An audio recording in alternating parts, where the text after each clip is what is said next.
Maswerteng gabi po mga ka-STL. Narito na po ang resulta ng STL Bataan para sa araw na to, 3rd draw, March 27, 2025. Araw ng Huwebes. Naway mga natayaan niyo po mga numero kanina ay manalo nawa ngayong gabing ito, 8 PM. Kaya kunin niyo na po ang inyong mga tickets. Narito na po ang resulta.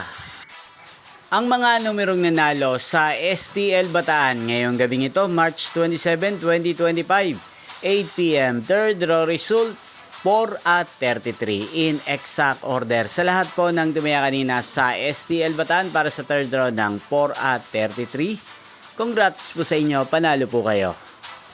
At ngayong gabing ito sa STL Bataan, natin pong i-shoutout si Ate Nikki ng Bataan. Shoutout po sa inyo Ate Nikki, sana po iswertihin din ang mga numerong tinatayan nyo sa STL Bataan at sana'y nasa mabuti po kayong kalagayan. Gain din po sa lahat po ng mga subscribers ko sa Bataan. Shoutout po sa inyo. Sana po isa rin po kayo sa swertihin ngayong gabing ito sa STL Bataan. Inyo pong napanood ang resulta ng STL Bataan. Magkita-kita pong muli tayo bukas ng alas 11 ng umaga dito po sa channel na to. Thank you for watching.